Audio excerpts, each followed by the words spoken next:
Well, hello everyone. Good morning and good evening and everything in between. How wonderful we're getting to meet again like this across the pixels of light. And we're on our final class for this course. It's gone by in a flash.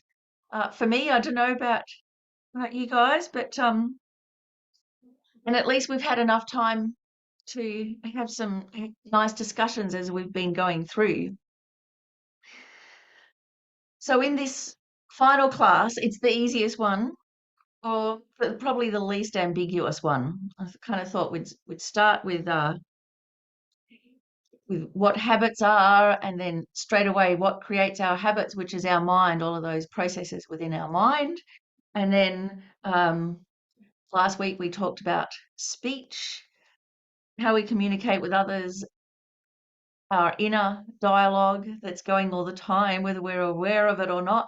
We probably become aware of it the moment we sit down and meditate. This week we're going to look at actions of the body. So how we relate to our body, what we do out in the world, how others relate to us, how we represent, and in particular about if we have any destructive physical habits that hamper us or harm us, how to dismantle those, how to get started on that, and take some control back and have a plan. Have a plan for our physical actions out in the world. So as usual, we'll start with a short meditation and to set our motivation, also to think about, often when we talk about the actions of body, speech, and mind, we go straight to the negative ones, the 10 non-virtuous actions, how to abstain from them, how to dismantle them and stop making things worse in our life. But not so often to actually look at the positive, what we could be doing. So the questions, as we're settling ourselves for the meditation that we're going to be looking at, what destructive physical behaviors do you have that harm either yourself or others or both? So physical behaviors, or can be addictions, compulsions, can just be habitual behavior. So we're probably very aware of those things. But the other one, what do they stop you doing that you would like to be doing? Because usually it's all of those uh, destructive ones, or the ones that just suck our energy and our time, that stop us doing from things that really matter, from the really important things, or things that are going to help us, or even just really enjoyable things. So this is the other side. What would we not just much rather be doing, like having a holiday, but really like our Dharma bucket list? What would what are we what would we regret when we come to the end of our life and we haven't done? And could be some very small, simple things. So already the landscape of this particular topic for today starts opening up, doesn't it? So let's just take a moment to settle our posture and then really focus our motivation. The 2-point posture, the really easy one to do, is first to straighten your spine in a nice, gentle way, allowing it to just become more aligned, more upright, so that you feel that your spine is nicely supporting your whole body, like one vertebrae on top of the other, like a pile of coins. Each coin effortlessly supporting the one above it. So with our vertebrae, again, like a strong, stable pillar. And once our spine is straight, then relaxing our body. And that can be more difficult, especially if we're habitually carrying a lot of tension in our body. So a very easy way to do this is to scrunch your shoulders up and try and touch the tips of your earlobes with your shoulders and go tight, tight, tight, tight, tight, and then let them drop. So do that a couple of times. Scrunch your shoulders upwards, try and touch the tips of your earlobes, and then let them drop. So you get a much better sensation then of releasing that tension. And then gently bringing your focus inwards, becoming aware of the breath, how the natural rhythm of your breath rising and falling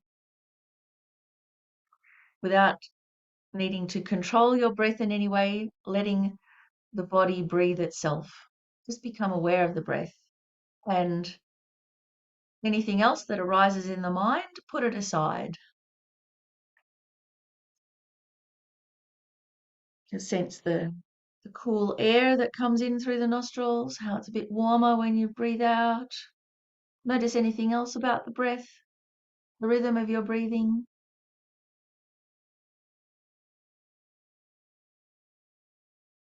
Your chest rising and falling, or the belly rising and falling.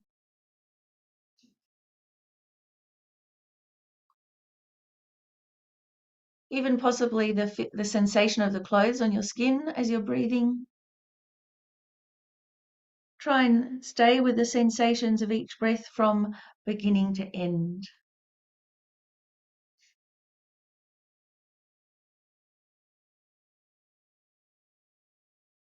Being aware of the breathing in, the slight pause, the breathing out, the slight pause.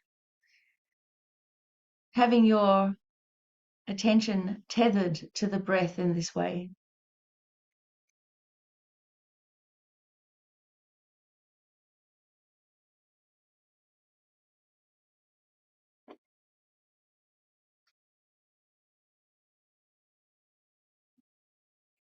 And be gentle and kind with yourself. If you notice that your focus has moved off the breath, it's natural. Our senses are always drawn outwards. The main point isn't to stop it doing that. The main point is to notice as soon as possible and kindly, gently bring your focus back to the breath.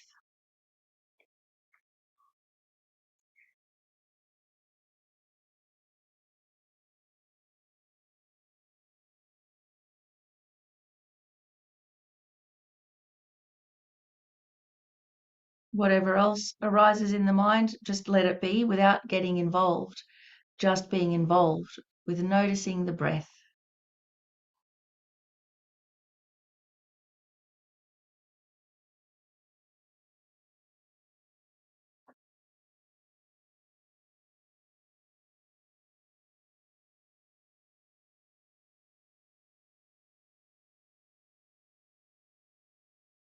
And as we do that, we might begin to feel that we're settling in to the breath with a growing sense of peacefulness.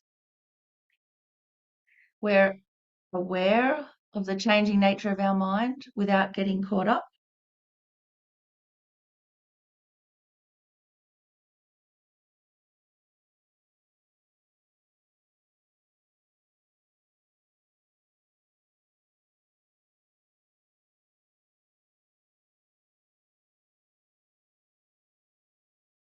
And just like when the wind stops, all of the leaves and the debris, it settles. So too, all of our thoughts and feelings begin to settle, making the mind again return to its natural spaciousness.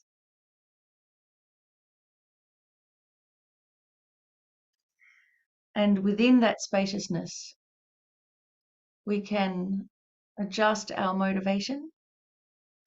We can start where we are with whatever reason it was that brought us to the class today. It must be pretty good. So bring that to mind. Have that as your personal focus for today's class.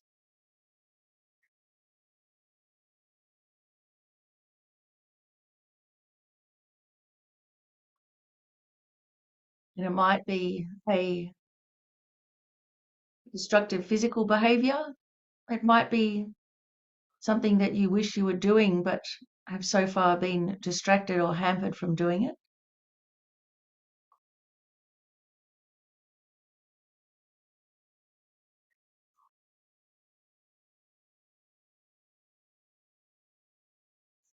And from anchoring our focus like this, then we can extend our motivation and recognize that we are not alone in this. Everybody gets distracted. Everyone has problems. Everyone suffers just as we do. A lot of it is hidden suffering. So we can do this class for our people, for everyone that suffers as we do. And if we really think about it, that's everybody. It's all the people. And it's not even just people. It's all the living beings. So by being here in this class, we can do it for every single living being. It becomes very powerful. Our very presence in the world can become beneficial, not just for ourselves and those close to us, but for everyone, every living being. So we can recognize how we do have an effect on the world and set our motivation. May it be a positive one. May everything that we do in the world help others, bring happiness, lead them to enlightenment, lead them to liberation. And at the very least, may we never, ever harm others. And to be able to accomplish this, that's why we're doing the class.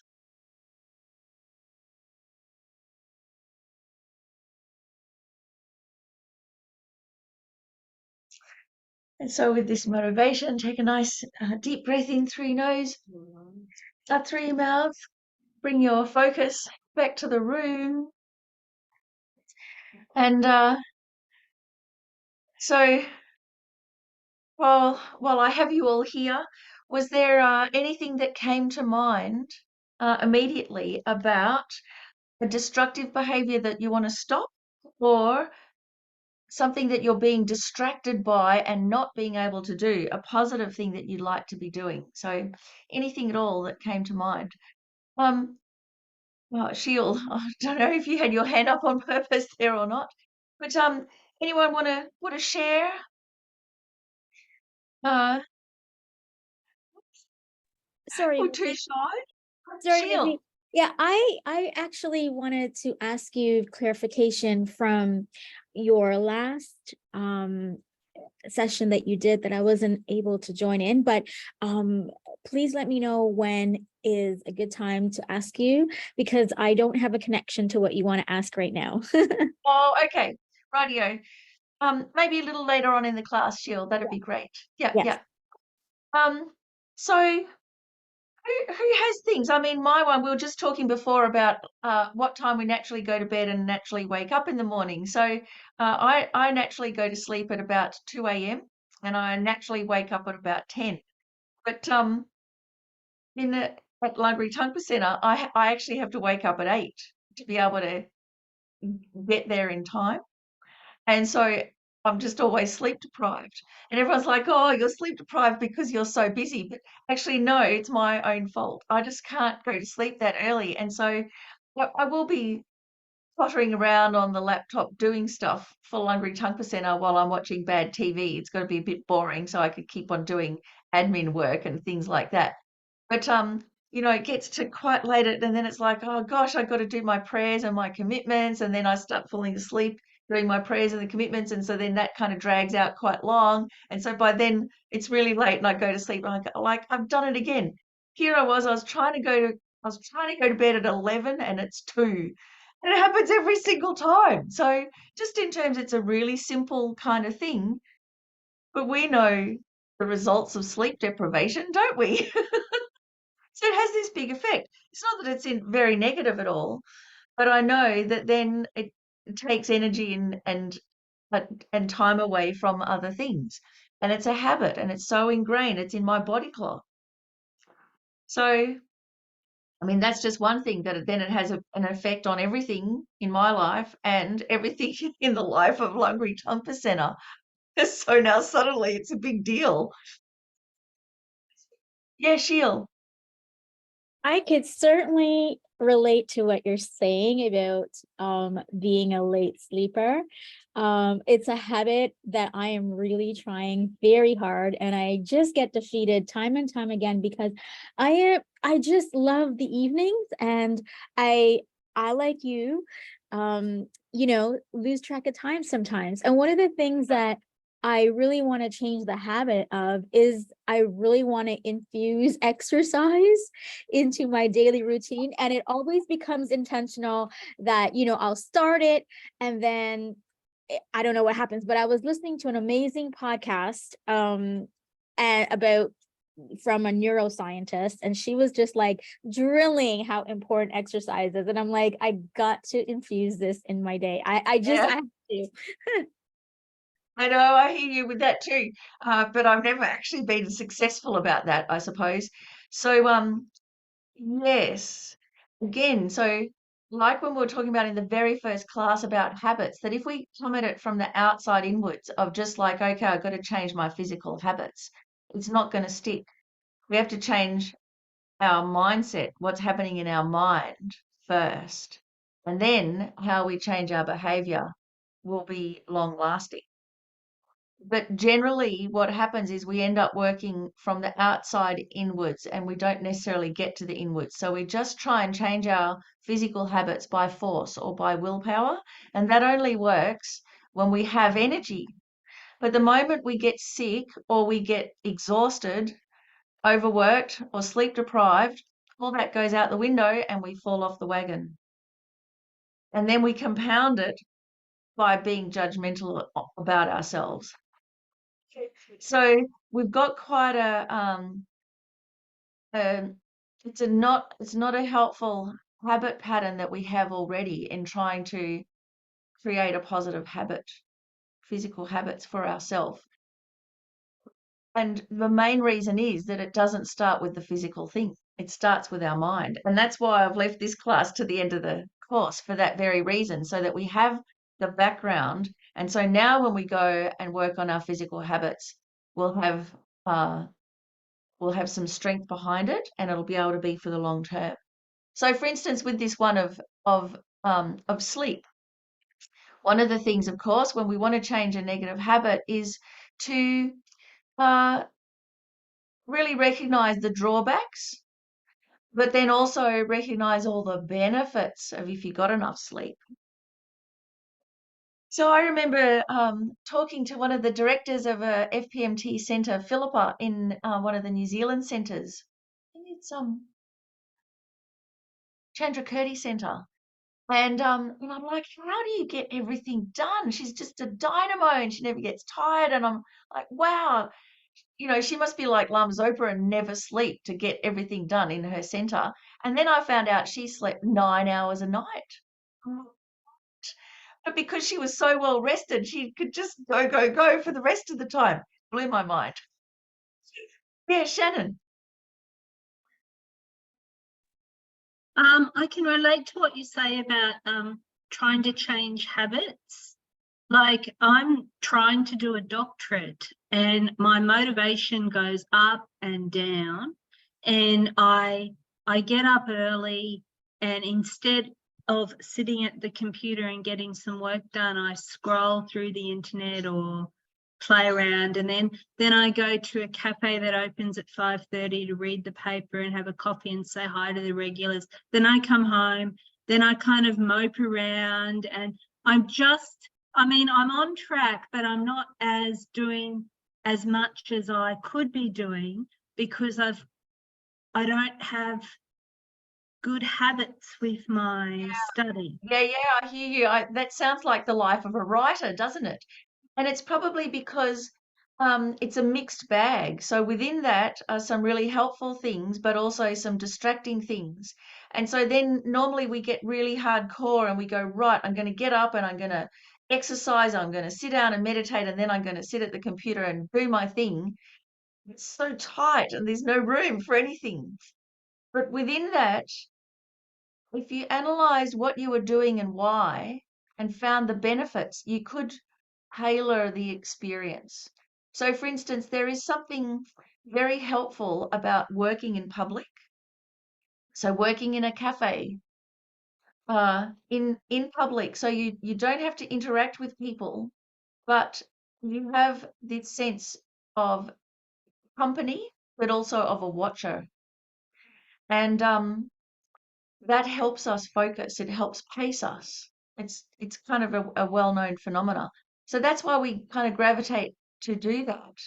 And especially when we're getting started, it can be very, very helpful. Once we get deep in, then you don't want any distractions. But then, of course, you'll just be like going for it night and day. But it can help us, that kind of company. Uh, I find I do my very best thinking on public transport on the bus just for that very reason. So if you know that, then you don't have to work against yourself. You can go, okay, this is the good bit about it. So I'm going to harness that. And then where you apply your discipline to will be much more focused and effective. So yeah, just before we kind of get in, we'll probably talk a lot more about this at the second half of the class, just these general habit patterns. But so then the other really crucial thing is to spend the time figuring out, why am I doing this? Because normally when we go and do something, it's a very just immediate reason. Oh, I've got to pay the bill because it's due today. We don't think I've got to pay the bill because I need electricity to be able to do my doctorate on my laptop, to be able to help people for the whole rest of my life. So now you've got the big motivation. Now you're focused, you're grounded. Just paying the bill is just a tiny little thing instead of this big thing hanging over you that you've been procrastinating about. I mean, not saying you're not paying your bills, but you get the idea of how, when we're just doing the motivation in the moment for the one thing, it's never enough. That's why we fall off the wagon and get distracted. So we've got to actually invest the time to sit there and either work through making the motivation really big, or just let it become apparent to you. Just to spend 10 minutes thinking, why am I doing this? Not in a panicked way, which is when we normally do it. There's only time we think about, why am I doing this doctorate anyway? But like just every morning, oh yeah, why am I doing this again?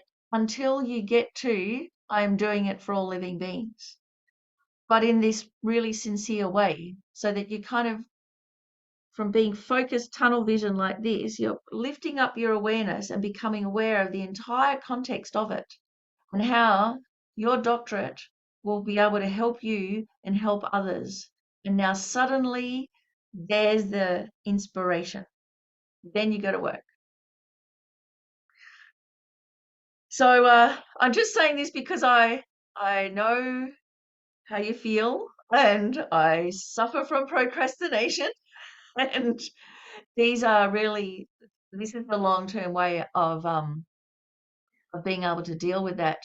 And often the only way that I can get that kind of fresh eyes of, why am I doing this again, is changing the environment, going and sitting on a bus and and looking out the window, or going and sitting in a cafe. So what you're doing, you're physically changing the environment, and then that helps us change our mindset. And that's why we do it. That's why we have to get out of the house. So we can work with this phenomena instead of work against it. So you don't have to give up going to the coffee shop. In fact, you can harness going to the coffee shop to help you. So thank you. What a fantastic way to start off today.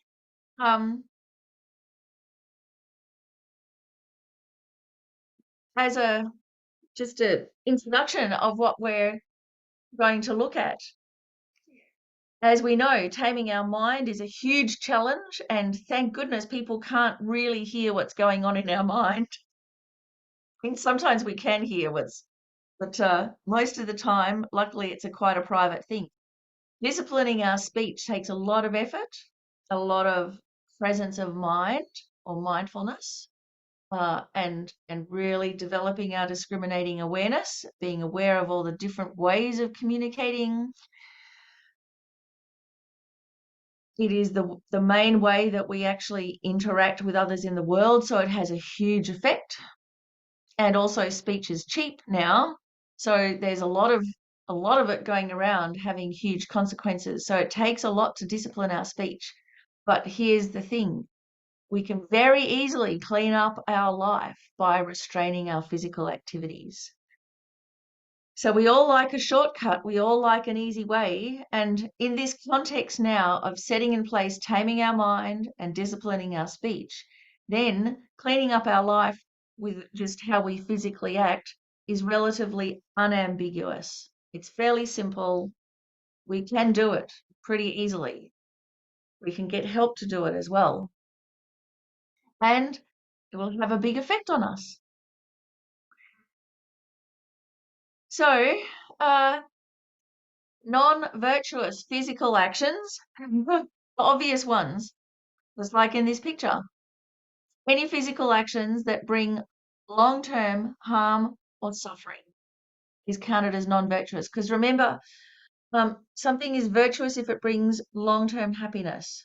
If it brings long-term suffering, it's counted as non-virtuous. So it's not that anybody's deciding, it's just we look at the cause and effect. We're also talking here about long term because things like if we go to the gym to exercise, we may be really sore the next morning. So we're suffering. But the long term benefit is going to be there. So that's why that is in there. We've got to look at the big picture here. And this is why we get into trouble. Most of the time we get distracted just to what's in front of us, the short term. And so we just do what's going to be short-term beneficial, which is lazing around on the couch and resting because we're so exhausted we need to rest. And short-term, it's very good over and over and over again. But in the long term, it's not so good. There is the very unambiguous, any aggression towards others or even aggression towards oneself, self-harm as well. It's a non-virtuous physical action. So that one, there's no bones about it. We recognize that violence and aggression. In terms of the 10 non-virtuous actions to refrain from, the worst physical actions are killing, stealing, and sexual misconduct. And here's the point. Luckily, you probably avoid all of these already. I mean, most of us can. If we're not, we're probably deeply guilty and hiding it from everybody else. And that's not really a way to deal with it either. It's much better to at least be honest with oneself. But it is relatively unambiguous to stop doing these things. And these three are the ones that cause the most suffering in the world to oneself and others. And all the other activities and actions kind of branch from them. A lot of them are easy to avoid just because of our culture. Our culture supports us. So, of course, America is quite different to Australia in this way. So in Australia, we don't have any forced conscription like many countries do. We have minimal guns. So there's minimal opportunities for anyone to shoot each other. And we have lots of ways that we can support others physically and help them. And so it's relatively easy to live a physically peaceful life. If we're in a country where there is civil war or they've been invaded, it's very difficult to avoid killing, stealing, or sexual misconduct. It's incredibly hard because of our circumstances. So it's important that we really recognize how fortunate we are to be in a relatively peaceful environment, that we are protected from creating more negativity. So yes, in many parts of the world, there's very little choice. And in a way, we can have this natural sense of gratitude of how we are protected by our surroundings in that way. But again, it gave me pause because for a long time I thought, oh, I'm just a naturally peaceful person, but actually once the situation changes, I'm not naturally peaceful at all. And so we might go around and think, oh yeah, I'm not a very angry person. I never retaliate, but something happens and then boom. And then you go, oh yeah, that's because they did this. Actually, it's very revealing. It's not at all.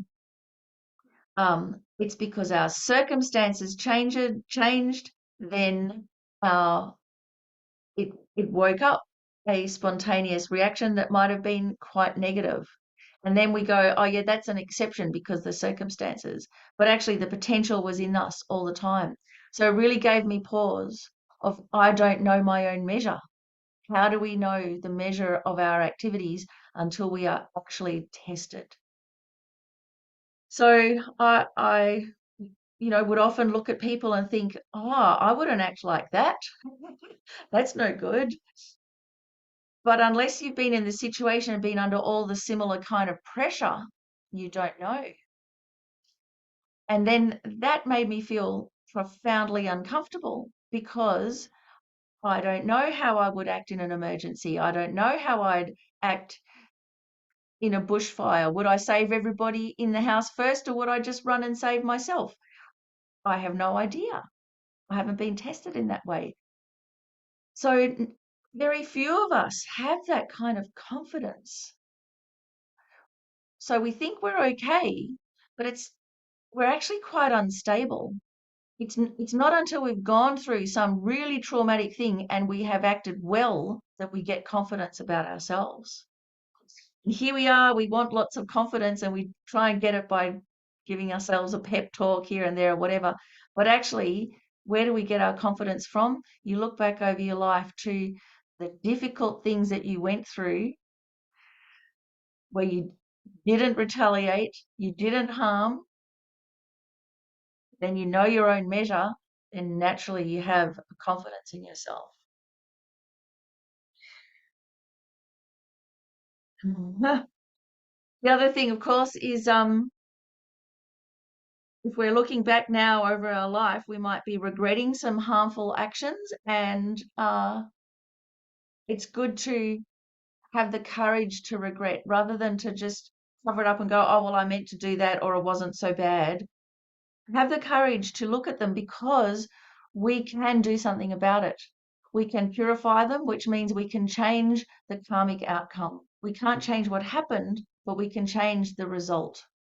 Every step of the way, we can change the result. There are some compounding factors with physical activities that not only do they have the momentum of the mind that created them, then they have a momentum of causing harm outside of us. But any kind of trauma that we experience physically very quickly gets hardwired into our brain as well. And so then you end up with post-traumatic stress syndrome. You end up with the whole, what is it? Fight, flight, freeze, or fawn. There's four now. All these hardwired in responses that are very difficult to unwind because they've kind of gone into our neurology. They've even changed our genetic expression. Trauma gets passed on from one generation to another. And so what that physical result is then is like the inner physical circumstances for more trauma and more aggression to arise. So there is a very strong momentum that develops physically as well that we've got to take into account here. So before we dive into these non-virtuous actions, are there any comments or questions so far? Anna, did you have something? Yeah, no? You just saying hello? Sorry. Well, I just really appreciate everybody's honesty, and I'm really looking at this because I'm finding what you were saying, looking at the big picture and looking at the benefits, that has changed how it just stops me, and it creates that space now before I speak, or even my thoughts, like I'm aware, it's like, now why did that come up? Why did that negative thought? I can change that right now. Yeah. I Yeah. know those are small things, but No, but small things, yes, but huge results. So, I mean, I have this daily battle with emails because I hate doing emails, but I'd prefer emails to talking to people or text messages or phone calls. So I'm just like, email me, and then I just procrastinate. So I try and do the easy ones first and whatever. But there's no way that I'll do the emails if I'm just thinking about how much I resent them. So very quickly, just like you were saying, you think, why am I doing them? Well, because these people, these actual individual people need some help in some way. And here I am, I can help them. And not only help, but here I am in a Buddhist center that can help short term and long term to remove the causes of emails forever. And then there's no way you can be resentful about it. And I mean, there's no way I could have stuck it out if I hadn't have gone through that process again and again. It's just, yeah. So, but if we just let that resentment just be there and just force ourselves to do the emails, in the end we'll give up. And so I've seen this happen in Buddhist centers where most of our centers there, it's all volunteers, isn't it? So people are already time poor and often quite tired and they really want to help. And then they get a job and then the job that they're doing, it's not necessarily fun and there's not that much socializing and so you really have to bring your own motivation to it. And if you don't, then you just quit. And then I just see people, they go through the, yay, I'm volunteering, how wonderful, I'm doing something with my life that's highly meaningful. Whoa, it's not so fun anymore. Oh, I hate doing this. And it's everybody else's fault. And now I'm gone. It's like, beast. And it all happened because of forgetting to set the motivation. It's such a tragedy, actually. And then it's such a great loss because here you've had a chance when you're doing all of the menial tasks at a Dharma center, then the point isn't those tasks. The point is that it's a Dharma center and you can do them with an altruistic motivation. You can even do them with a bodhicitta motivation. That's the point. And the method is the email, is the doing the boring task. And we get it completely around the other way around. And we think, oh, God, the email's the thing. And I'll just add in the motivation if I have time. So, Anna, you had something to say? because you brought up work, I'd love to share this with you. So since I've like yourself, studying Buddhism, and something has really shifted that's very beautiful that I'm noticing. So even at work, I really truly now have the attitude, when I do my work, what can I do to help others, my coworkers or whatever? And it's not like I'm saying it outwardly. I think it's just really an attitude that I have. And I'm noticing just the relationships, everything has changed. And it's just beautiful. Like I do enjoy going to work and I'm noticing just how others are seeing me. And it's just peaceful and smooth sailing. Yeah. And it's just something that I think setting the motivation, if you really wear it, you really wear it without, and then the effects just come. I don't know how else to That's articulate. it. Yeah, the effects just come. Whereas normally we focus on the effects and we want to get the effects. And so we're coming at it from the wrong side. We will get the effects if we put in the cause, but we can't just gather those effects to us with no cause. So that's why it is so important to start with the mind, and then all of the physical things will naturally, they can't help but fall into place. And even if work becomes, loses its harmony, it's not going to affect you as much, and you'll be able to have a better response. So that's the other thing too. This is how we build in the resilience. Thank you. Uh, So let's let all of that settle for a moment and just go to these really easy ones of the 10 non-virtuous actions, so that we can see we're not doing them, and that counts for something. Because often when we are refraining from doing a negativity, we think we're not doing anything, so nothing's happening. But actually, the whole time, if we are consciously going, I'm not going to harm others physically or mentally, physically or emotionally, then the whole time that we're not harming, it becomes virtuous. And this is why we take the refuge vow. If you have the opportunity to take the refuge vow to avoid killing, every single moment that you are not killing, it becomes virtuous. It's no longer neutral. Now it becomes virtuous because you've brought intention to it. So this is incredibly powerful. So as we go through these non-virtuous actions, if you see, oh yeah, I naturally don't do them, so now I'm going to bring awareness to it to determine I'm not going to do them. Then when we get a bit tired or circumstances change, we won't just fall off the wagon. So again, it comes from the motivation first, but we can be quite clear about it. So for instance, avoiding killing. So straight away, I am really lucky because I don't live in an environment where there's any gangs, where there's no violence on the street, where you can walk around as a woman and feel really safe. The environment that I live in is really good. So it'd be so strange for me to be in a situation where it's either me or them. So abandoning murder is easy. Abandoning torture, abandoning intimidation and violence. These things we may have naturally abandoned, but bring some awareness to it. Abandoning the motivation to cause harm or retaliate. That's a slightly deeper thing. What makes something negative, what's the deciding factor, is not the action. It's the motivation behind the action.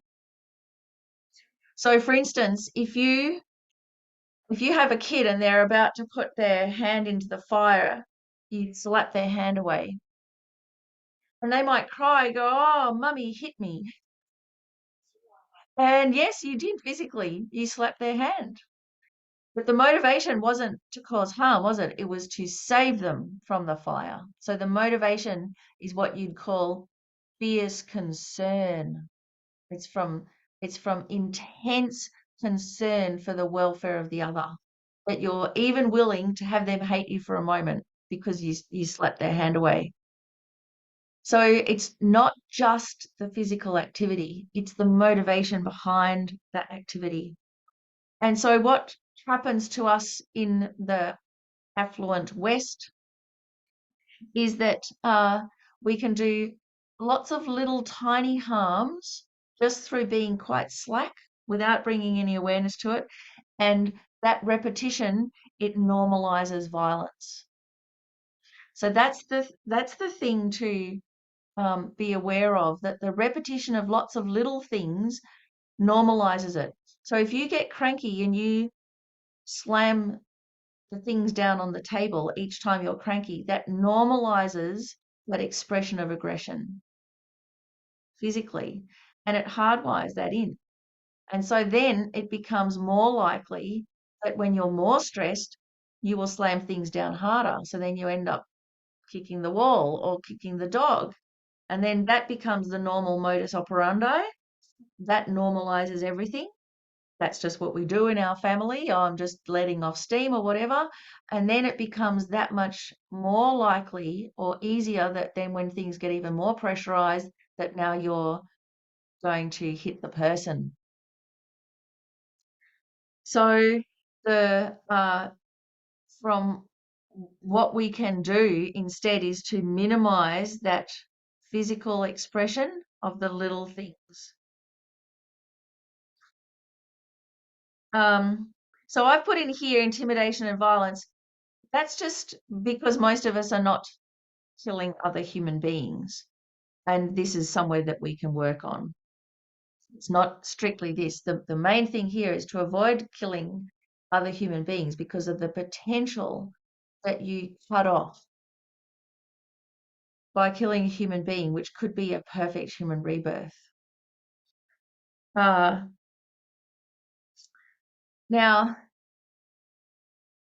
what to practice instead? Saving lives, protecting the vulnerable, doing all sorts of things to actually enhance the physical well-being of others, like donating to charities, some other wonderful things. For instance, if you can, giving blood. I mean, that is literally the opposite of taking a life. You're giving life. So in our culture, there is so much there to support us saving and helping lives. And the benefits for us, a long life without illness. And mostly this is in our next life. So if we are at the moment experiencing a long life without illness, that's because we've already abandoned killing in the past. And if we're born with an intuitive sense of kindness, again, that comes from somewhere. That's not just random. You're not born a blank slate. You're born with a fully, bundles of personality in there. And so if you're born with an intuitive sense of kindness, it's because you have already abandoned killing in the past. So it's the very least that we should be doing. So that's the really obvious and fairly unambiguous things, but there's a couple of other things that I wanted to say. So one of them is that in Australian culture, for a lot of guys, the only way that men know how to let off steam is to express physically, violence, to hit things or throw things, to just relieve the tension and the frustration. And it's the only way that guys have to deal with stress, to express it outwards. And so there is a momentary relief from that. And so that's why it gets also neurologically wired in. It's so difficult to be able to be assertive without being aggressive. And for guys, it's almost impossible. The two things are the same thing. So that, the domestic violence in Australia is just horrendous. There's more than one woman a week is murdered by their partner. And over the years, it used to be one woman a week, and now it's like 1.5. It's almost two women a week. It's almost doubled over the course of about 10 years. And that's because there isn't any separation between being strong and being aggressive. It's just horrendous. And so these poor guys are trapped in this way, and there's so much pressure, and the only way to relieve it is like that, outwards. So relief and violence get hardwired together in your brain very early, and it's very hard to work against that. And you can't work against it with violence back again, because that's just a short term. It's a big, long road. It's got to come from loving kindness and really caring enough about the other person that you're going to naturally restrain your own negative behavior. So that's one of the things. The other thing is, when we're talking about violence and killing, is the whole thing about abortion. And I found this one, it's kind of a topic that people try to avoid because it's so fraught with things. But here we are, we're talking now about our inner experience, and we're talking from a Buddhist point of view that encompasses karmic cause and effect. So it's not an external judgment, and we're not talking about politics or human rights. We're just talking about what effect does it actually have on us. And so just like, say, if you're talking about, what kind of diet you want to have, you can go, well, I have a right to eat as much chocolate cake and sugar as I want. We do have a right to do that. But how it affects our body has nothing to do with our rights. It's just cause and effect. So what we're looking at with killing, and in particular killing human beings, is on one level we have the social level and the political level, where it's to do with human rights. What we're looking at is something deeper, which is karmic cause and effect. So if we kill another human being, it will have an effect for us and for them. There's no bones about it, whether we're aware of it or not. So taken from that context, then the way that you work out what to do with abortion, for instance, it's quite different from a Buddhist point of view. Because if you have, for instance, and this like really treading onto dangerous territory here, but if you have the choice between saving the mother or saving the baby, often I've heard His Holiness the Dalai Lama say to save the mother, because already so many resources and so much energy has gone into growing up this human being, 30 years of resources and development and education. The potential that you're cutting off is huge already. So just hearing that, it gives us pause, doesn't it? It's a whole different way of thinking about it. And so for me, I've had to think about it quite on all the different strata. So from a karmic cause and effect, you harm others physically. In the future, you experience harm. You experience sickness, a shortened lifespan. So I was a very sickly child. I was sick 2/3 of the year, every year. And so then what's that a result of? Harming others, taking the lives of others in the past. Do I want that again? No. At the same time, I'm a woman and I've had a couple of abortions, even as a Buddhist, because it's just like I could not handle that, and I had what I saw as no other option. So there's going to be karmic consequences to that. So that's like my personal thing to deal with and to purify. And then you go up a strata level to say politics. And then you go, well, actually, again, politics is very emotive. People want to be seen to be protecting life. But actually, the best way to protect life is to legalize abortion. Evidence-based. If you legalize abortion, there are less abortions. The ones that are safe. There are less mothers that die. But the optics, as they say, the optics are all wrong. So if you really want to save lives on a political level, you've got to legalize abortion. And on a spiritual level, you can't have an abortion. And we have to, if you don't want the results, then you shouldn't do it. And we have to marry all these different levels together.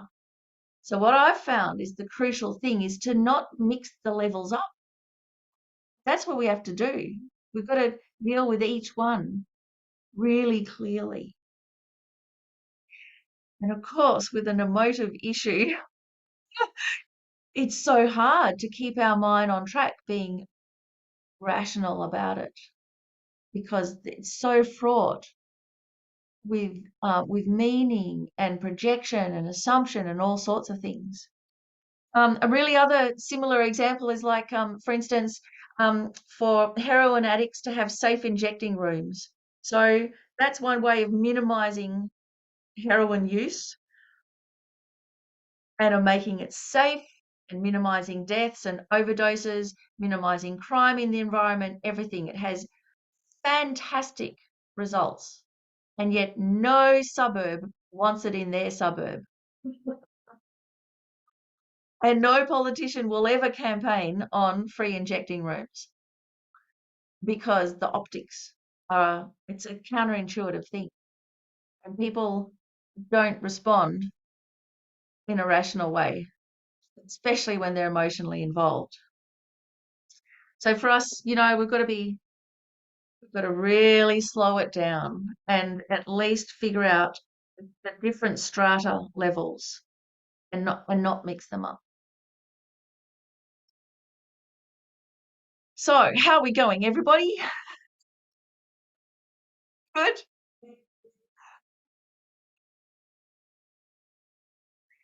Yeah, so and the main thing with the killing, so if you've taken the refuge vow to avoid killing, that means to avoid killing a human being, and in particular to avoid killing an arhat, killing a realized being. That's the main thing, and everything else is counted as a downfall. You don't actually lose the vow. Whereas if you kill a human being or you kill an arhat, someone with realizations, then you lose the vow.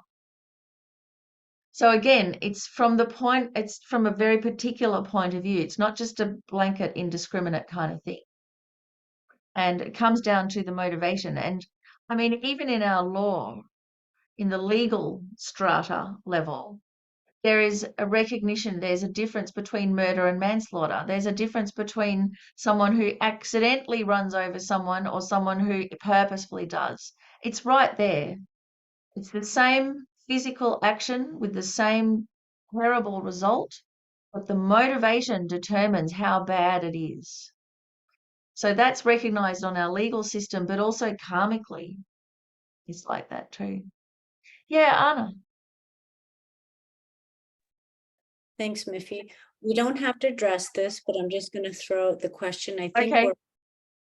honestly, we don't have to, but where I struggle is if I have a very, very sick animal, and whether Yeah.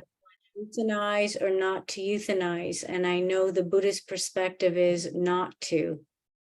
And That's now right. taken vows, it's left me Mm. pausing, and I have some animals, and I'm wondering, if it's not going to be a peaceful death, and how much suffering is there. I think, I know I'll have to weigh that. Yeah, that's right. And we all do. And so there's again, it's how we weigh it, because there's no definitive answer. It's this, the end. We have to know the process that we go through. So in terms of euthanizing animals, there's a few things first that we really have to remember, that animals know how to die. They've been dying for millennia without help. They know how to do it, and it's not filled with angst like us. It's just a natural kind of thing. They're holding on and then they let go. They don't have all of the layers that human beings have of what about my staff and what's Auntie Joan going to do and all this kind of stuff. They're very minimal with that. So they know how to do it, but we overlay our own fears and experiences. We anthropomorphize it and think, oh, they need help. They don't actually need help in that. So that's one thing. The other thing is, while they know how to die, if we are calm and we have this really strong relationship with them, they too will be calm. So it's up to us. Unless it's like some brain tumor or they're having fits or whatever, and then remember how it looks when someone is having a fit. How it looks is quite horrendous, but the experience, they may be on their way out and it's not as horrendous. And this is the same with human beings. Death looks messy, but as it gets messier and messier as the person goes through the dying process, they're actually separating from their physical body. So it's getting less and less from a mental point of view. Then it also depends. Like we had a dog that we're away at teachings with His Holiness the Dalai Lama. The dog was really, really sick, and the people that were looking after him were freaking out.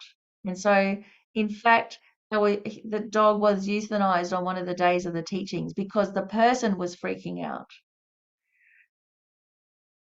The dog was having fits and whatever, but it was a double problem because the person was also totally beside themselves and distraught. So that wasn't working so well.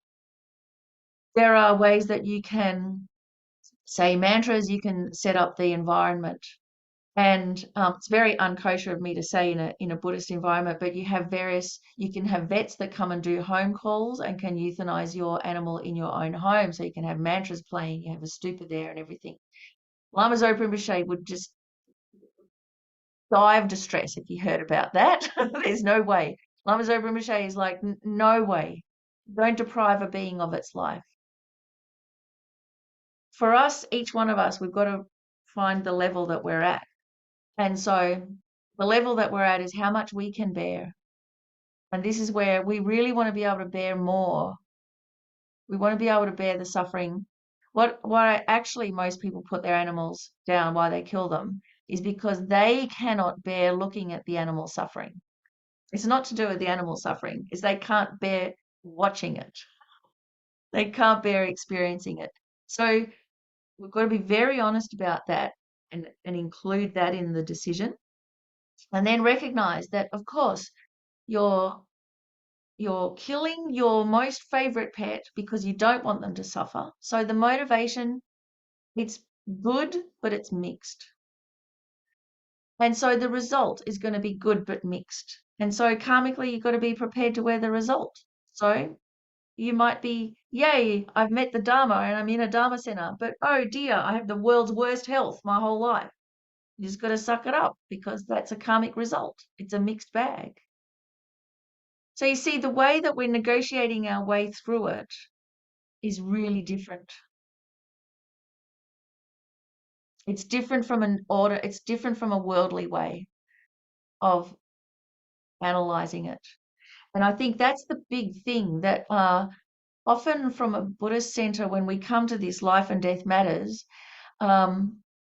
we'll put the Dharma aside, we'll go, oh yeah, well that was nice, but this is real life. But actually, this is exactly where we have to apply the Dharma and change our mind, change the way we're dealing with these things. At least bring in another level. So, oh my gosh, it is already an hour in. And but we've tackled the really big one, and here you were thinking it was going to be a nice, simple class. Sorry. Let's just take a couple of minutes, have a stretch, go get a glass of water. We're going to change our environment physically, so get up and go somewhere else. We'll come back in 2 minutes and continue with the class. Okay, great.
Am I the first one back? Hello, here's Sunny. That's good. Oh, it's so nice. It's like you're popping out like all the stars in the sky.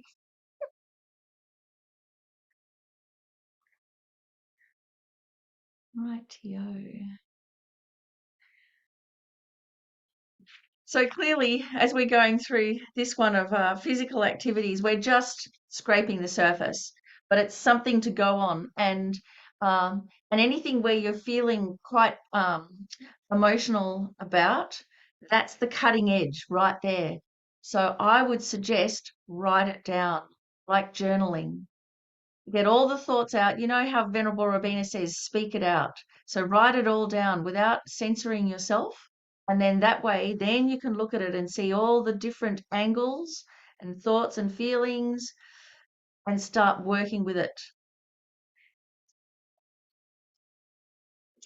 Let's go on to our next one,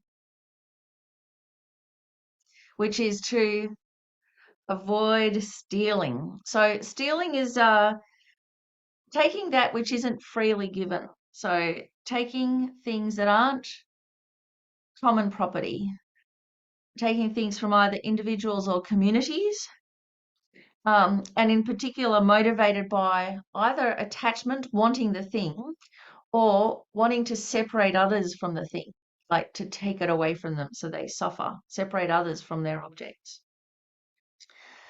Stealing also includes getting others to steal for you. So if you get someone else to do your dirty work, then both of you are actually collecting the karma. And stealing also includes borrowing with no intention of repayment. Or, so I used to do this as a teenager. I'd borrow my friends' clothes because I just wanted to wear them with no intention of ever giving them back. So, stealing things owned by individuals or groups, abandon that. And remember, so stealing stuff from work, paper from work or pens from work, just an instance like that, it actually doesn't really matter that much.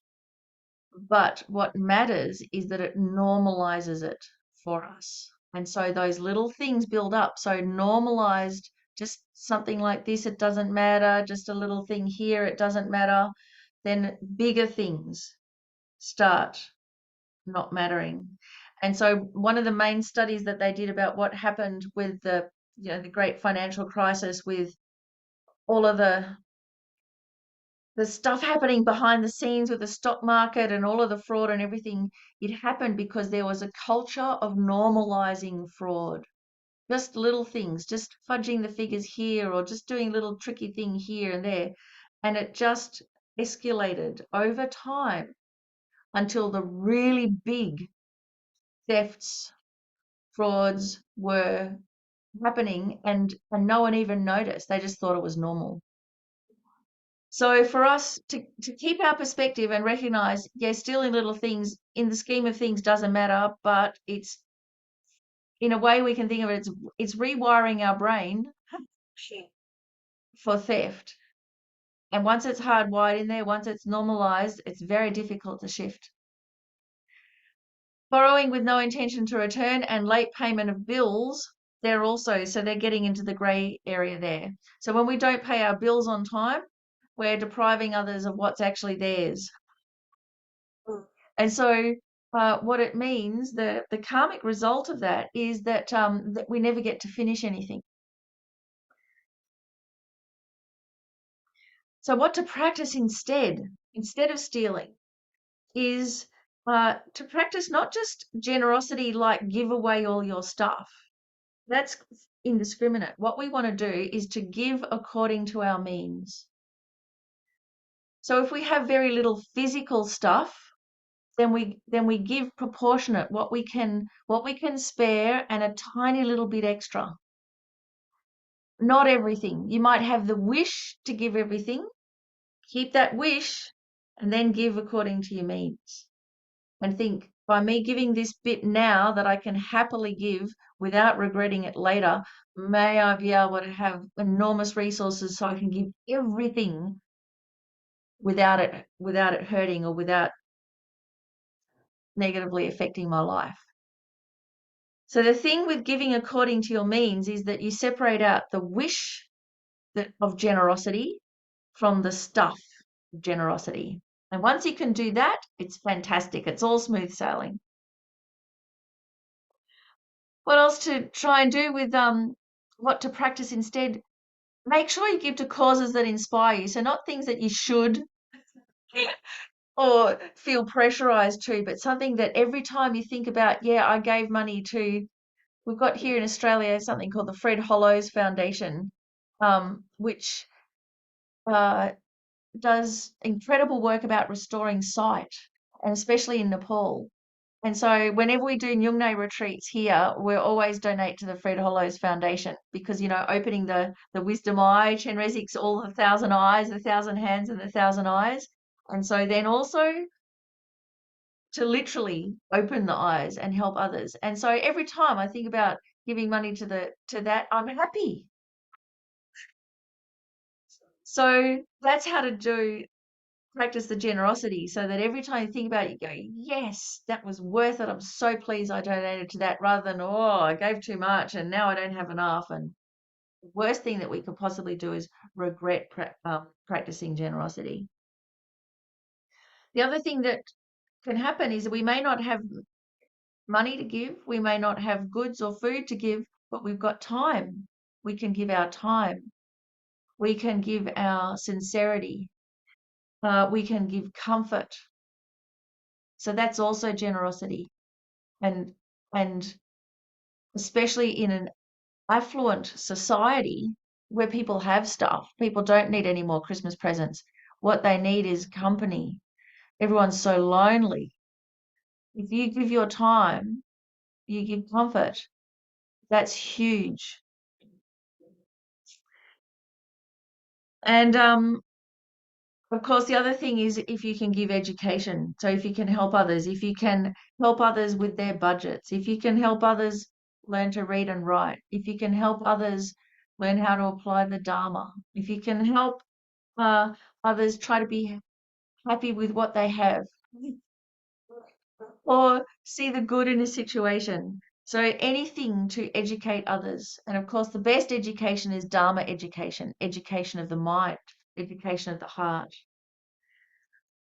But that's actually the supreme generosity.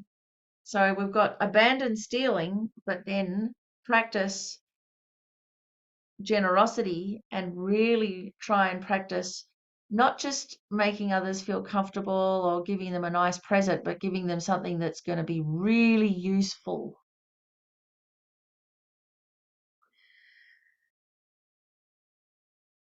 In terms of practicing generosity as well with stuff, like I'm a bit of a natural hoarder, so I really have to practice generosity with stuff. And so Geshe Tashi Seri, he once said, it's better to give, say, 50 cents every day than $10 at the end of the week. Because what you're doing now is normalizing generosity. So it gets easier to practice generosity and you're not regretting it. So again, we've got to be quite smart about this.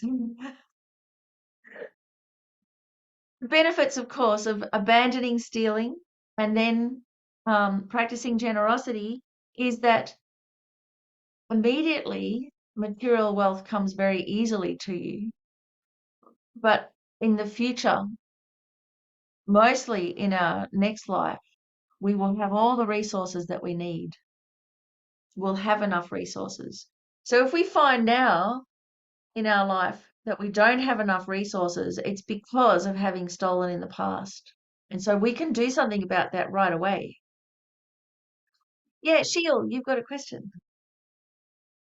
I was wondering, on the topic of, generosity and giving, like, can you kind of imagine if you want to give, but, you might not have the funds to give as much as you'd like, but can you imagine that it's more than what you are giving? Like if you would love to give, let's say $10, but you're only able to give 50 cents. Yeah. How can you in your mind Yes. use Yeah, that? yeah, you can for sure. So this is what you do. You set your motivation and you set the minimum and altruistic motivation. So by me giving, may it benefit them in the long term. And then if you're a Buddhist, you try and have it a bodhicitta motivation. By me giving, may I accumulate the perfection of generosity, and may I, perfect my generosity, because that's on the way to becoming a Buddha for the benefit of all sentient beings. So then you're so happy to practice generosity. So that's the motivation. You do that already, what you're giving is a lot more than 50 cents. That's just the medium for becoming a Buddha. So every time that Then the second thing, then when you've given the money, then you dedicate it.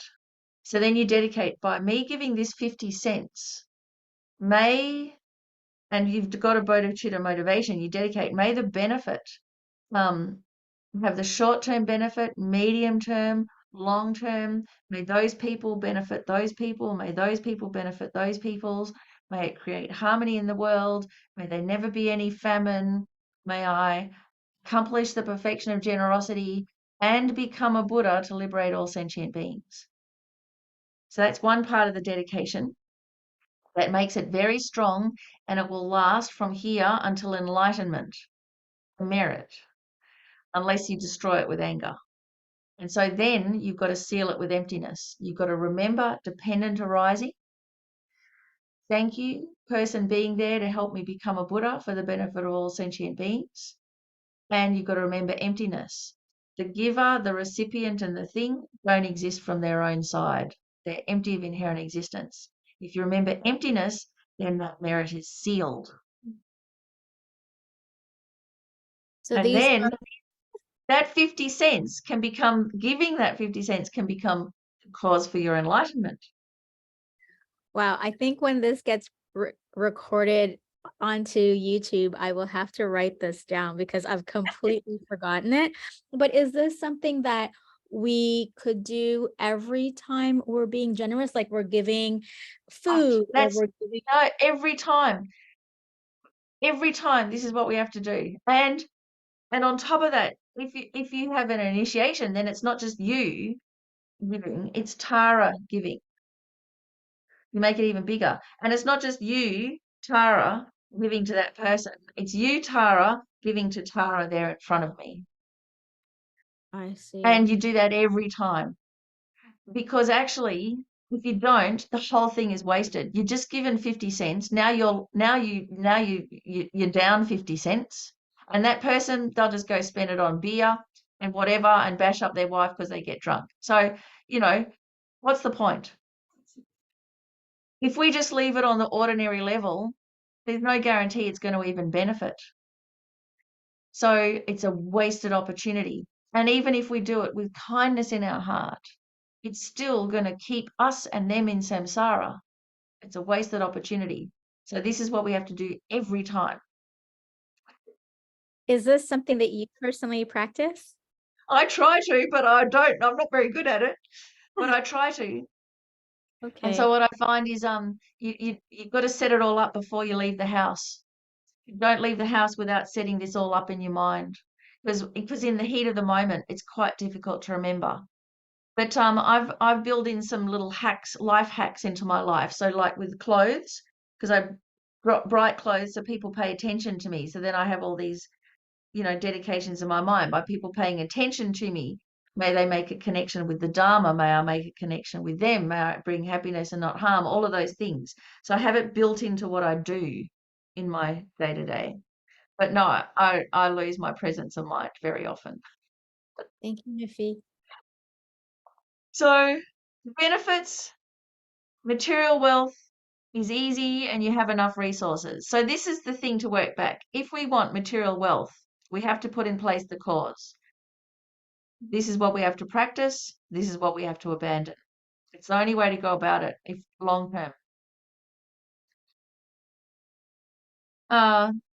Avoiding sexual misconduct. So sexual misconduct is when we have sex with someone else's partner or we cheat on our own. That's mostly what sexual misconduct is. That's pretty unambiguous. We've either done it or not done it, regardless of what Mr. Bill Clinton said. Like, we know, right? On a more subtle level, it can be anything that harms oneself or others. So it includes rape, sexual abuse, coercion, all of those things, exploitation. So abandon all of that. Now, we might think that's easy, but just look at just about every movie on telly and all the soap operas and everything. It's all about trying to either cheat and get away with it or trying to refrain from cheating and fail and everything else that comes from that. So while it's an obvious thing, it's very difficult to control ourselves. And this is something in our culture that we are not necessarily supported at, because there's a lot of normalizing of having revenge affairs. There's a lot of retaliation. A while ago, it's quite a long time ago now, but there was a whole extreme incident that happened over a website called Ashley Martin. And so it was a website that you could a bit like Tinder or something, where you could join up and you could just cheat on your partner. You could just have an affair on the side. And the tagline for Ashley Martin was, "Life is short, have an affair." Like, it's an actual thing. Can you believe? And of course, heaps of people joined up, and heaps of people had affairs. And then some bright spark went, "This is horrendous," and they published all the names of everybody that had joined up. And so some were very prominent names, and a couple of people committed suicide because of it, because of being outed. So the whole thing was a disaster. But I couldn't even understand that it was there as a possibility. So this is, our culture normalizes things. It can make it quite difficult. Our culture also isn't the one doing it. Our culture is a reflection of us.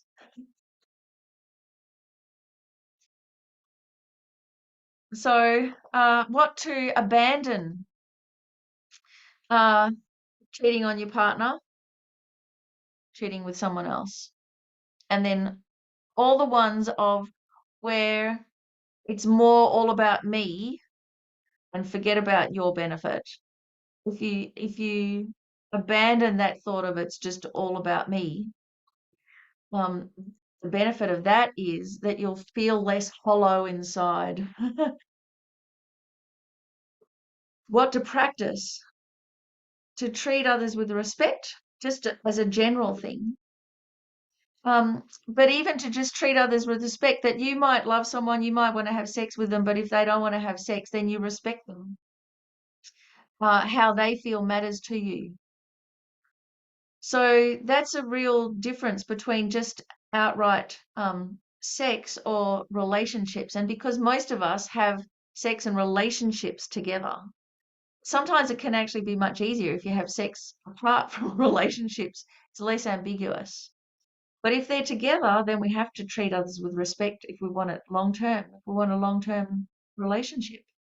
Not only that, but what else to practice is to help support other people in relationships, help them to resolve disputes, encourage them, educate how to have good relationships, educate about how to heal domestic violence, how to avoid domestic violence, educate on rules of consent. So much of the harm that's done is because people just don't know. Not because they're malicious, they just don't know, and they just want what they want in the heat of the moment. So education in particular now, when everything's online as well, education about what consent is so important. And then when you can, protect the vulnerable. So the old, the pregnant, the young, the children. And this may mean going out on a limb and putting ourselves in danger. So we have to be quite careful about this. then the result is we ourselves have harmonious relationships. And actually, that result comes in this life as well as future lives, because people then start having a natural trust in us. The result is that we have long-lasting relationships that are rich and fulfilling. So if we find that we have lots of casual affairs, but everything ends in disaster again and again, or every single relationship we've ever had, we've been betrayed, they've cheated on us, that's a karmic effect from in the past. Having practiced sexual misconduct, and so now we can't have any long-term relationships, nothing sticks. So not to get down on yourself about it, just to recognize it's just a simple cause and effect happening here, and to determine not to do it again, because we don't want that in the future. One of the other benefits is that we're just surrounded by friends. We're supported, naturally supported by others.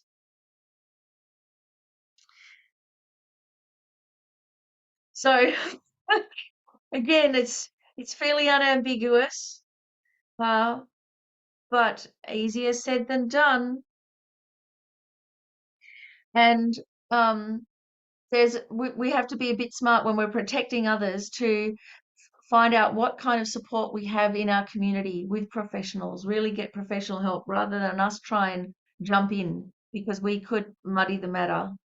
Unless we're skilled, unless we're very honest, we're very brave, it could make things worse. But it doesn't mean we can't help at all. So we can always put people in touch with organizations that have this kind of support. That's something that we can do.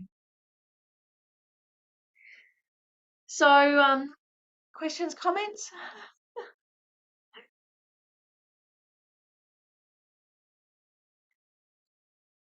Was it? Oh, yeah, Carol, go for it. Oh, hang on, can you unmute?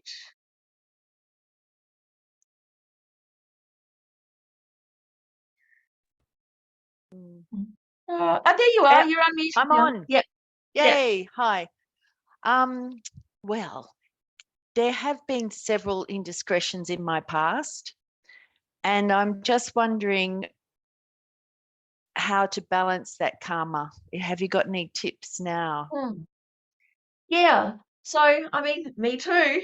Huge indiscretions, but also some that people thought were indiscretions that weren't. So one way to is to just purify. So that's why in the reflection sheets we apply the 4 opponent powers. So we make a determination in the future, even if I'm tempted, I'm not going to do it.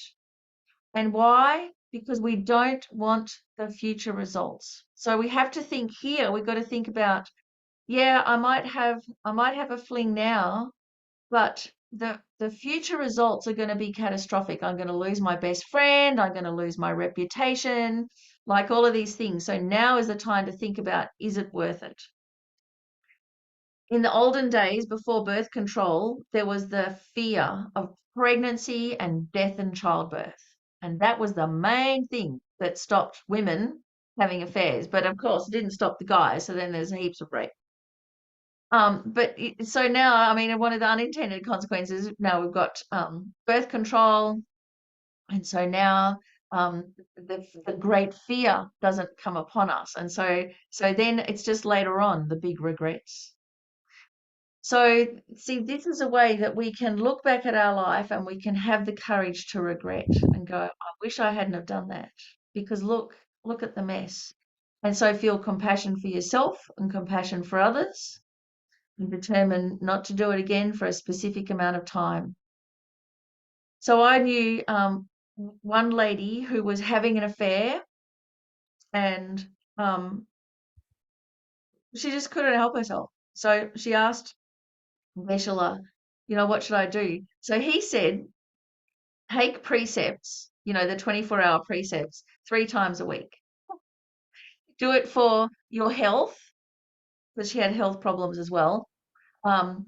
This is what you have to do. So for 3 times a week, one of the precepts is the 24-hour precepts.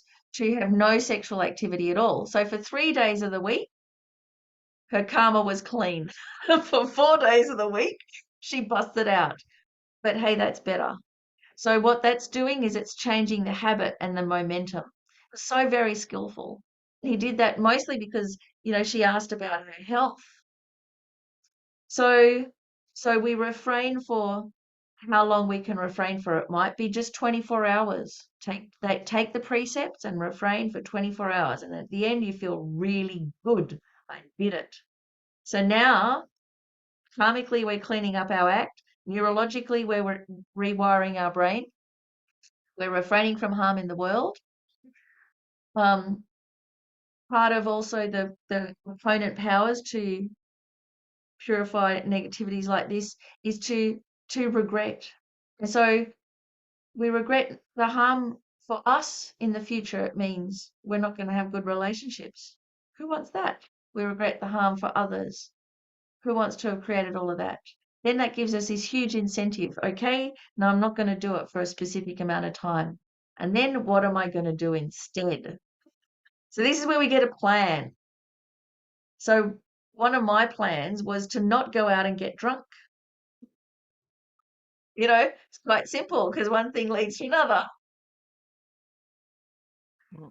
Uh, so then you have a plan of what to do instead.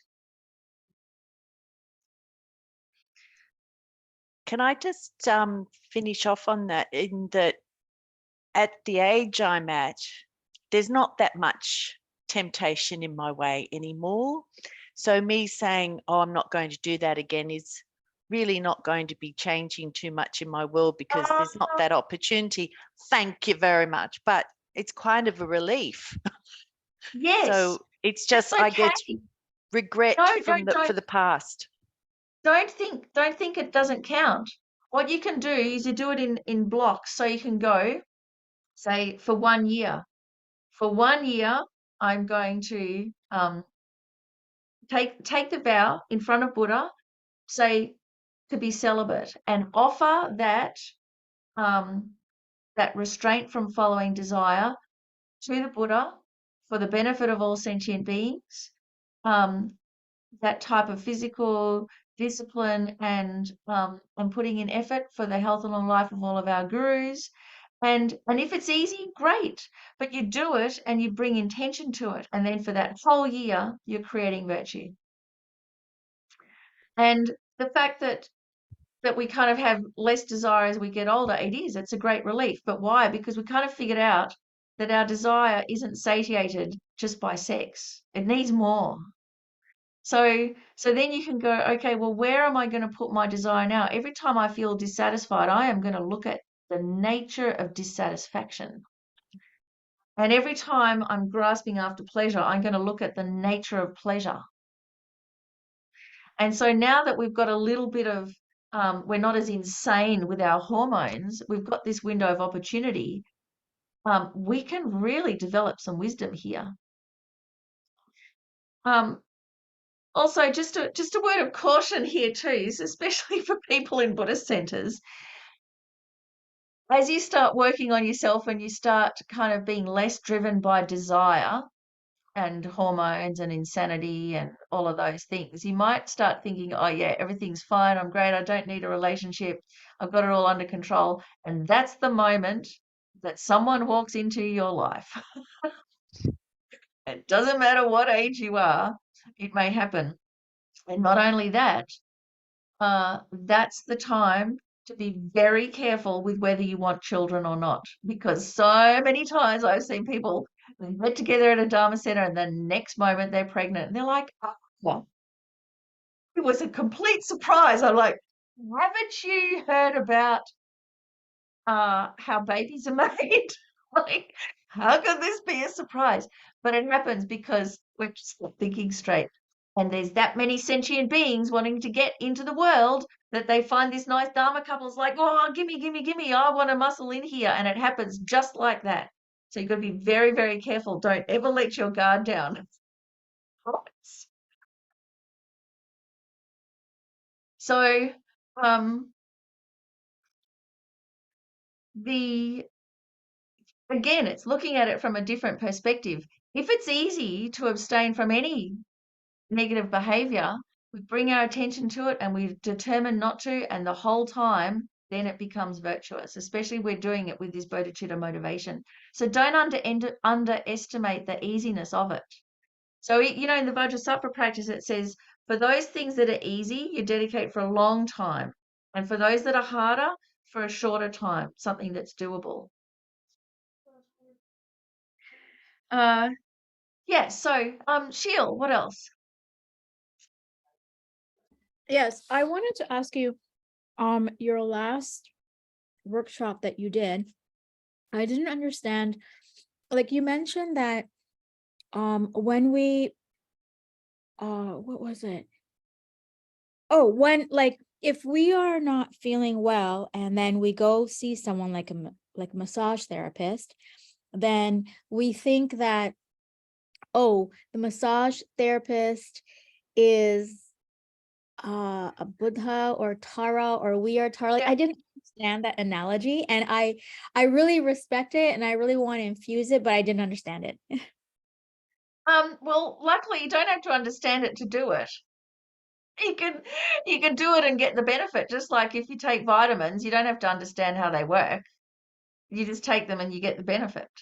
But it's to do with how we identify ourselves and others by our appearance. So I just appear to myself as an ordinary person, and you just appear to me as an ordinary person. So then we have an ordinary relationship. But say, for instance, if I think of myself, oh, well, here I am representing the Buddha Dharma. Now, how I'm appearing to myself is different, and how I act will be different. And then I think, oh, you're not just some ordinary person, like you're a seeker. You're here with sincerity, and you're a living, breathing human being with thoughts and feelings, and you matter. So now suddenly, already, the relationship's gone from blah, neutral, to something important and special. So then it just takes that, how our appearances and how people appear to us, how that changes how we act. It takes it to its nth degree. And we go, well, what if you appear as Tara? And what if I appear as Tara? How will that relationship change? And the benefits, they're astronomical. So I'm just going to leave that with you, and you just got to give it a go. You've got to think Buddha within me and the Buddha within the massage therapist, and see how it goes. Okay, But I'm thank you. glad you brought that up too, Sheil, because I was thinking about just in terms of physically protecting others. So, you know, the whole thing that happened at the beginning of COVID with wearing masks. So there was this whole thing, the whole section of people in the I mean, it's a bit cliched, but in the Eastern countries, much more used to wearing masks. And the reason is because you wear the mask to protect others from yourself. So you wear the mask over your mouth to protect the community. And so everyone's fine about that. It's a real community-minded thing. If you're sick, you wear a mask so that nobody else gets your germs. So the motivation is for the benefit of the group, of the whole. And so then wearing a mask is a way of it's contributing to others, helping others. It's a nice offering. But then because we're not used to doing that in the West, when COVID came along, we all had to put masks on. It's our culture is very individualistic. It's all about me and my rights. And so then we started feeling like it's a it's a violation of my human rights. How very dare you make me put a mask on? I can do what I want. So this thought of wearing a face mask was underneath it was, I am being protected from everybody else. It's the other way around. And why do I need protecting? I'm fine.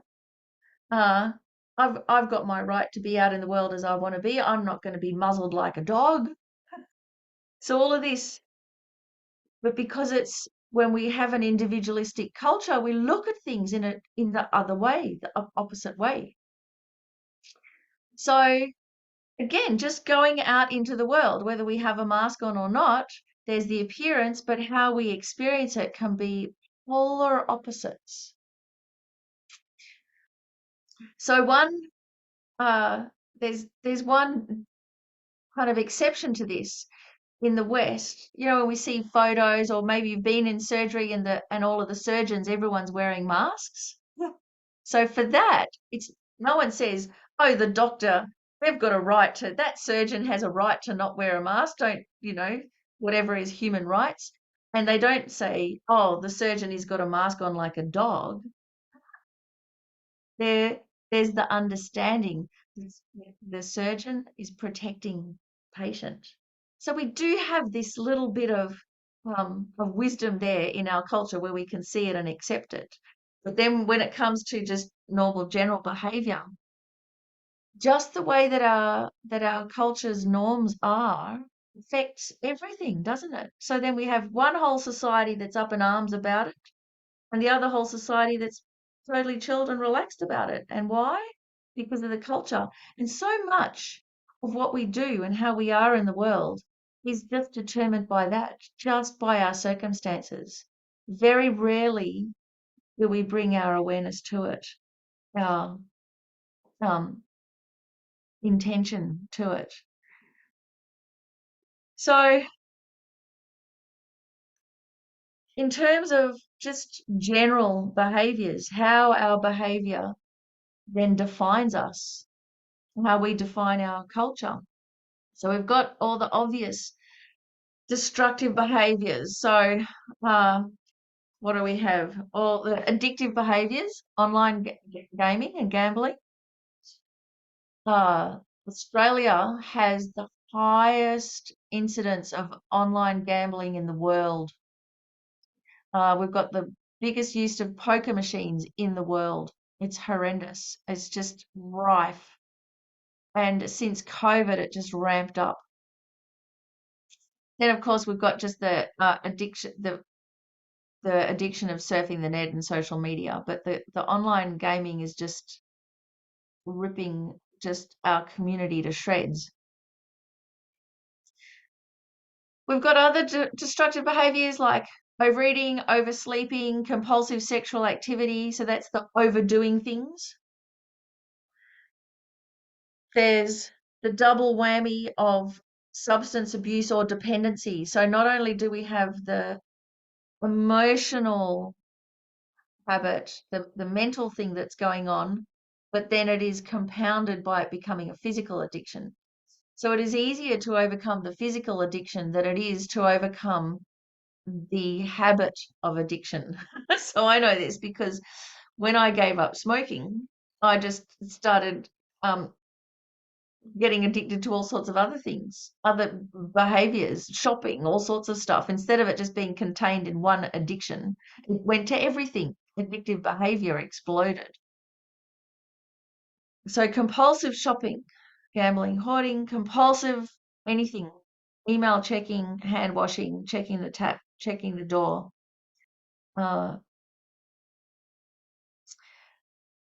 We've talked about before, violent and aggressive outbursts, just destroying your stuff or people. So these are fairly identifiable destructive behaviors. And we can often feel bad about it and go into a whole cycle of guilt. But positive behaviors, this is where I'm going to open it up to you guys. What about positive physical behaviors, positive physical habits? What do you have? So for one, does anyone do regular exercise? Hands up. Or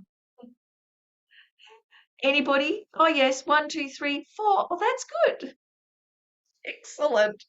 So that's positive physical exercise. They all say it's good for us. I take their word for it. Luckily, I've got to go up and downstairs to the office, or I'd never move. But Wiley too. You So what other positive physical behaviors do we have? What else is there? Because how are we going to create positive karma, or how are we going to look after ourselves if we can't even identify what to do? So what else is there? Are you all drawing a complete blank?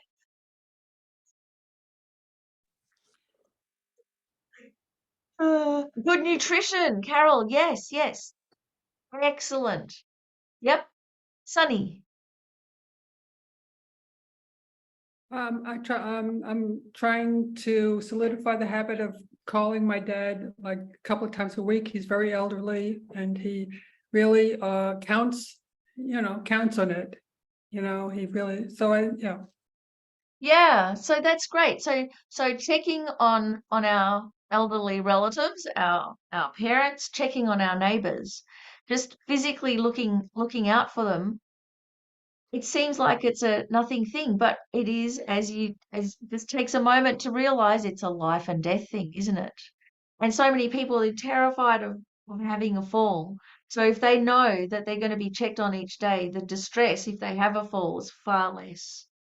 So yeah, that's a really big deal. It's a really big deal to look out for the vulnerable like that. And so it also gives you a lot of you can prepare. So especially with a phone call, you can prepare your motivation beforehand. That just like I'm looking after my father now and placing this call, as a Buddha, I'll be able to look after everybody. By me doing this, may I be able to care for everyone. May I have all the communication channels. May I be there for everybody. So you can do all of that before the call. Shannon said sleep, get enough sleep. Yes, look after, have rest. So I've noticed in our culture, rest is counted as useless time. We feel guilty about resting. And this comes from the Industrial Revolution. Before that, it wasn't there. Probably bit of a Protestant work ethic too, but mostly in the Industrial Revolution, there was this false economy that they only counted the time that you put in making the goods as the cost. They didn't count the time that you need to rest to be able to keep on going as the cost. That was on you. Totally false economy. So this is in our whole psyche now, that we work, work, work, and rest is on our own time. Work is on work's time. But actually, evidence-based studies, if you work and rest and work and rest, and the rest is on work's time, you actually are more productive. The company makes more money. There's less accidents. There's better morale. There's less turnover of staff. There's less wasting in training hours, the whole thing. But it's counterintuitive because we're not used to counting rest as an investment, as part of the work.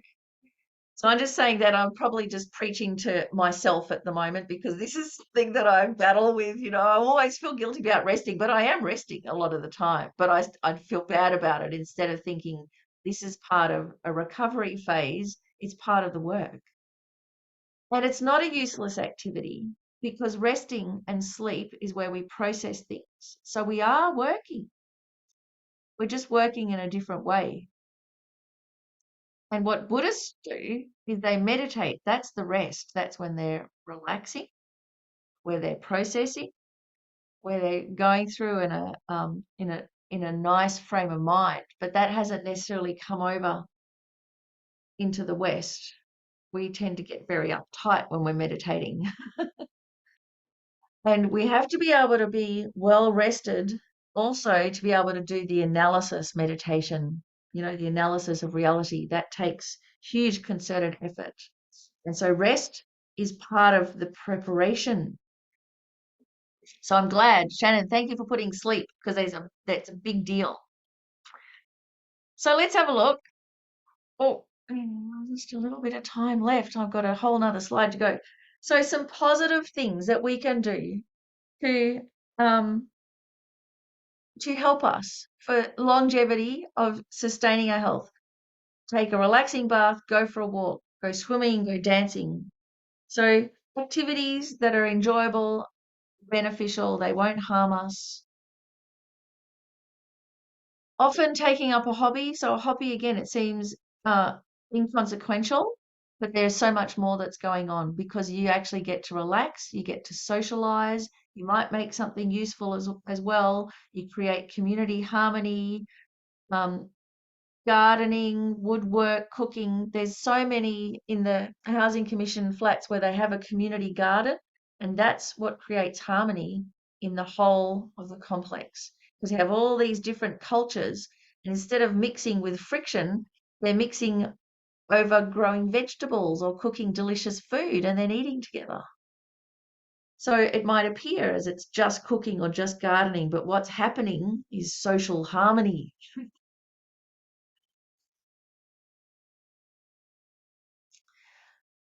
We can do thought transformation on our daily chores, like cleaning or cooking. As I'm cleaning the bathroom, may I clean out all the disturbing emotions from my minds and the minds of all others so that they can experience the sparkling, clear, beautiful relief of the environment, inner and outer, that's completely clear and peaceful. And then you'll end up liking housework. If you don't, all you're doing is housework. And there's nothing inherently virtuous about a clean house. It doesn't matter. It's better to not have a house, actually.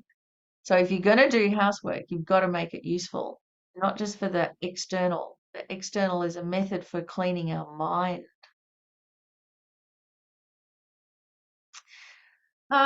Learning a new skill, like a musical instrument, learning a new language, joining a choir, all of these things where you get to be a learner and feel good. You get to make mistakes and stuff up and not be yelled at about it. You get to create something together as a group. And you yourself may not be very good, but like if you're in a choir, if everybody's just putting in a little bit, in the end, it all sounds good. So physical things that seem fairly inconsequential, but again, have huge results. Meditate, read, paint tsatsas, get a dog, a cat, a fish, or a bird, one other being to look after. So especially if you live by yourself, especially if you suffer from depression, one other sentient being to look after, to devote your life to, is the difference between life and death. Just one other being to care for. And then you can dedicate all of their goodness, like a cat or a dog that keeps us happy, you can dedicate for them as well. And keeping a journal, it's a really good way,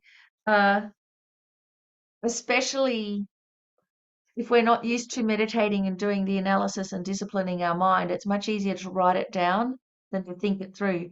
Because if we're just thinking silently in our mind, we can kind of fall off the analysis. Whereas if you're journaling, you write everything down and then you look at it and you can ask questions and you can write answers. And a really nice process starts happening.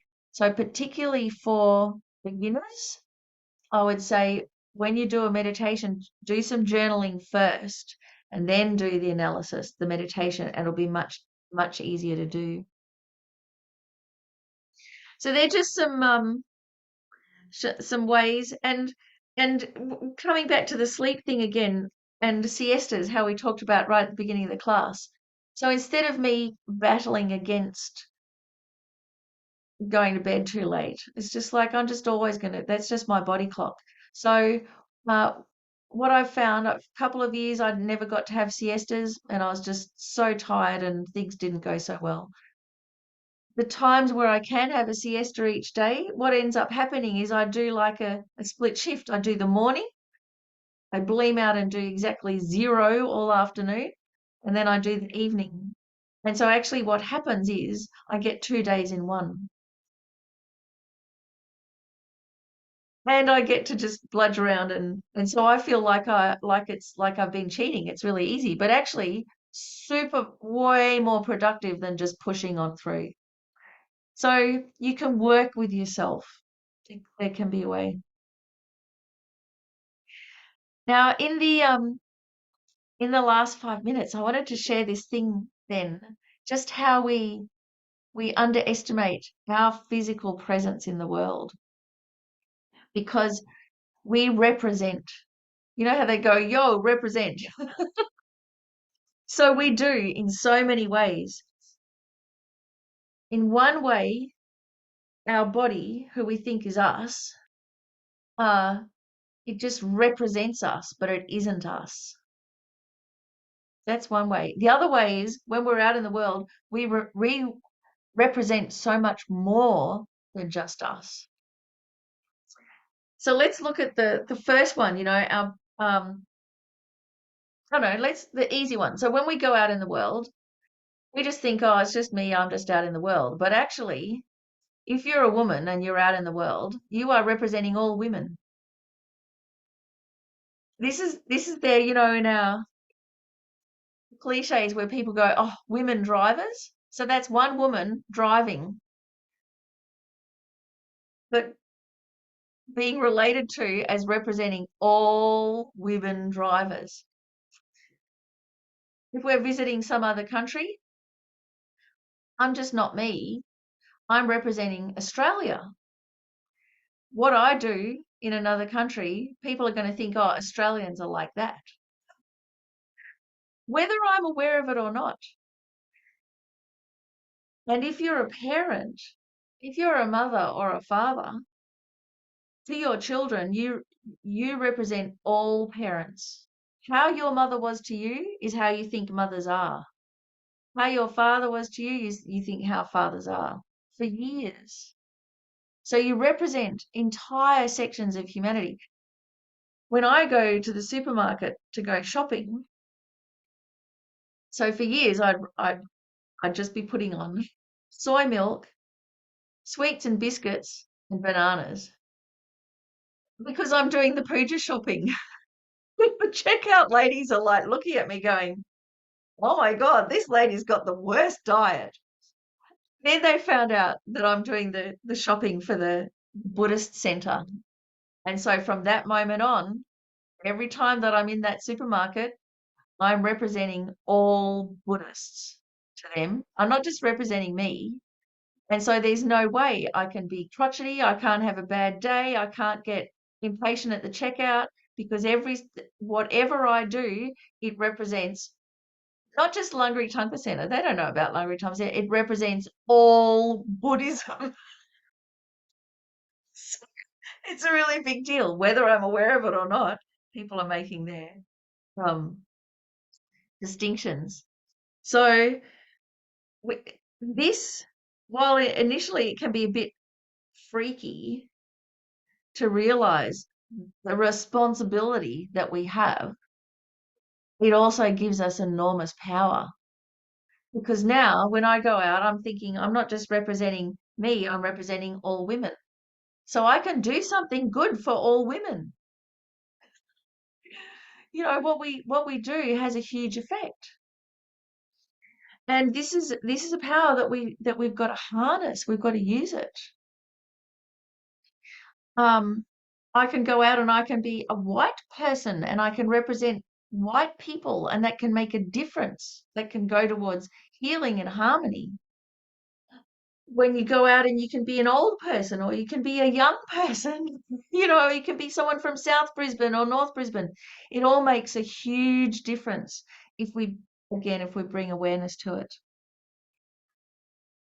We represent our profession as well. How we think of a profession is by the individuals that we've met in that profession. So this is a power that we can harness. We represent already. So let's take it in hand. The other thing is how our body just represents us. So we might think this is me, but actually when we investigate what our body is made of, all the chemicals, all the atoms, all the space in the atoms, not just that, but all of the little organisms and bacterias that mean that we stay alive. So we have all of those organisms in our stomach that means we can digest. If we didn't have them, we wouldn't be able to digest anything. We've got all of those little organisms on our skin that clean our skin. We don't even know they're there. But if they weren't there, we'd be so dirty and we'd suffocate. We've got little organisms on our eyebrows and our eyelids. And sometimes when they get very aggravated, then we notice. And in fact, when you look at the human genome, the biosphere of a human being, the ratio of what's us, our DNA, to other organisms, it's 1 to 8. 1 of us to 8 of them. Or to put it another way, we're only 12% us. We are only, all of this, only 12% Miffi. The rest is other organisms. So we are, I like to say, a walking condominium where, thanks to the kindness of others, we're able to exist. So here we are going out into the world like this huge community. And that too, we can benefit all of those organisms, how they're supporting us now, may we be able to support them in the future. So not only that, our body represents us, but we have this idea of our form in space, and sometimes it gets skewed. So when we have phantom limb syndrome, that's also where the representation of our body and our body aren't matching. So most of the time they match, and so we don't even notice it. It's when they get disjointed that we notice. Eating disorders like anorexia, where the map, your body map and your body don't match. So you have an experience of being incredibly fat, and actually you're a skeleton. So again, there's a huge amount going with how we actually relate to our body.